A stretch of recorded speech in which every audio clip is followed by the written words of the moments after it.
Hi, my name is Fred Fakharzadeh. I'm a hand surgeon in private practice in Bergen County, New Jersey. I also chair the newly formed Catholic Medical Association Committee on Catholic Social Teaching and Justice in Medicine. Together, we can help medicine thrive. What is Catholic social teaching? Some have called it the best kept secret in the Catholic Church, but I hope that we can change that and get more people familiar with it. Catholic social teaching is a doctrine based on principles built on the foundation handed on by the apostles to the fathers of the Church on which to form our conscience. These principles form the basis of how we evaluate the structures of society and social policy options, and then implement changes consistent with these principles. Quoting from the Catechism 2421, "The social doctrine of the Church developed in the 19th century when the gospel encountered modern industrial society with its new structures for the production of consumer goods, its new concept of society, the state, and authority, and its new forms of labor and ownership." The first of the modern Catholic social teaching encyclicals was issued in 1891 by Pope Leo XIII, titled Rerum Novarum, of New Things, to address concerns on the abuse of a new working class of laborers as society was transforming from an agrarian society to an industrial one. Many of the themes and issues addressed in Rerum Novarum are just as pertinent and timely in our current day. Since then, many additional encyclicals have been issued focused on social doctrine, often in response to a particular problem that had become evident in society at that time. For example, in 1931, in the encyclical Quadragesimo Anno, exactly 40 years after Rerum Novarum has its name, Pope Pius XI issued a strong critique of communism, as well as unrestrained capitalism and classism, and offered updates on labor and industrialization.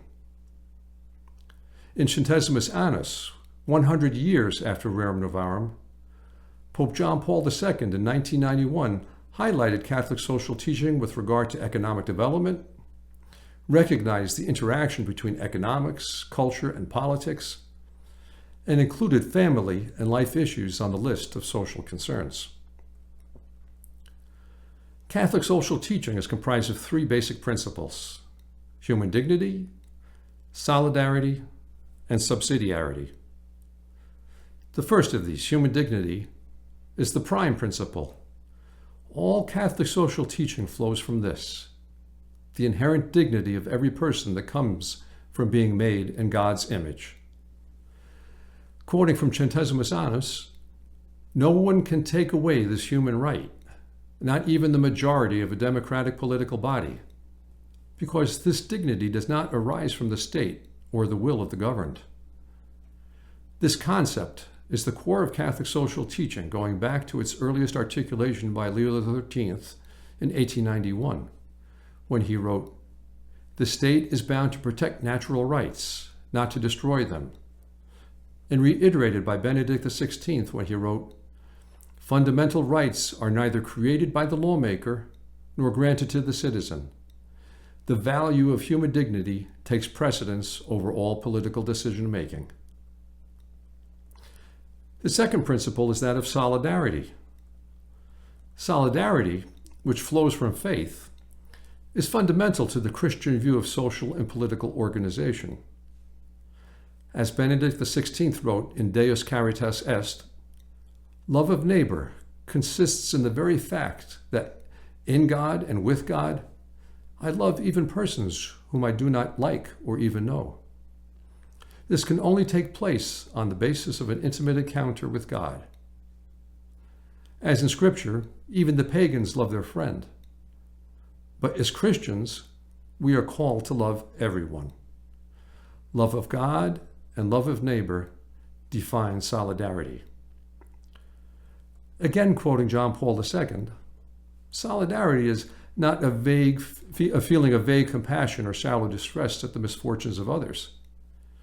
It is a firm and persevering determination to commit oneself to the common good.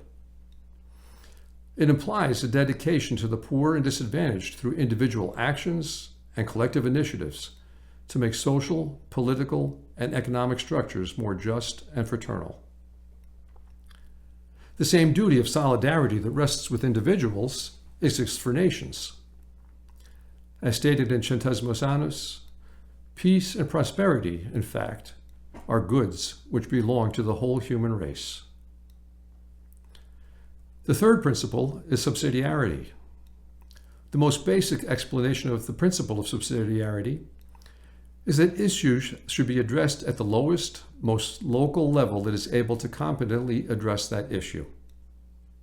For example, a problem that can be managed by a town should not be relegated to the federal government for resolution.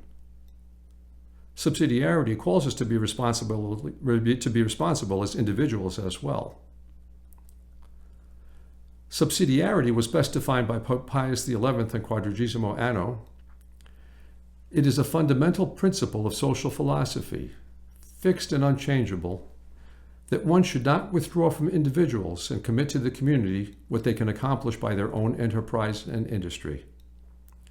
So, too, it is an injustice and at the same time a grave evil and a disturbance of right order to transfer to the larger and higher collectivity functions which can be performed and provided for by the lesser and subordinate bodies. In Centesimus Annus, John Paul II writes that subsidiarity insists on necessary limits to the state's intervention, inasmuch as the individual, the family, and society are prior to the state, and inasmuch as the state exists in order to protect their rights and not stifle them.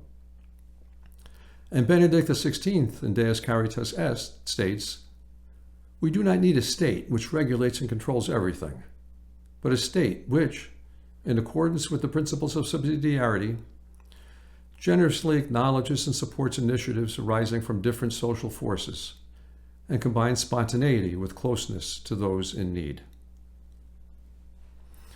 What's one result of ignoring subsidiarity?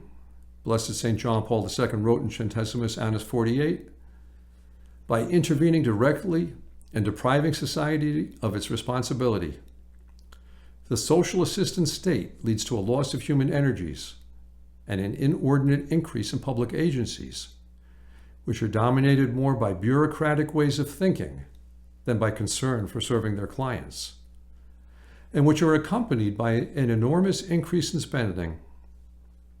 In fact, it would appear that needs are best understood and satisfied by people who are closest to them and who act as neighbors to those in need."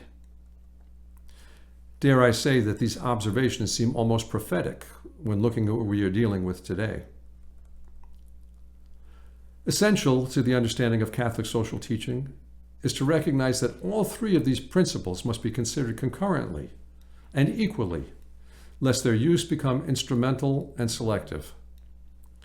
It's not unusual to see attempts made to justify a policy as consistent with Catholic social teaching because it, say, reflects subsidiarity, but without taking into account that it directly conflicts with solidarity, or vice versa. Likewise, there are actions that could be advocated as conforming with solidarity and or subsidiarity, but contradict human dignity. The analogy of a three-legged stool helps to reinforce the need to consider all three principles, the legs of the stool, to be considered equally to maintain proper balance. It's also important to note that in many situations, Catholic social teaching does not come up with only one solution. On many issues, there can be a variety of options proposed that are all consistent with Catholic social teaching. Catholic social teaching is there to provide the framework to develop and evaluate policies and solutions to the challenges we face in society. Catholic social teaching certainly has application in the healthcare field on many levels: doctor-patient relationships, respect for life from conception to natural death, formulation and evaluation of healthcare policy, individual responsibility, healthcare delivery systems, insurance, provision of healthcare to the disadvantaged in society, to name just a few. Clearly, though, its application is not confined to medicine. It offers a framework for a much broader development and evaluation of policies and structures in business, government, economy, and the culture. Ideally, It will become part of our conscience, with its principles written on our hearts as we aspire to create a more just society. I hope that this talk has been a helpful introduction for you to Catholic social teaching, and thank you for watching.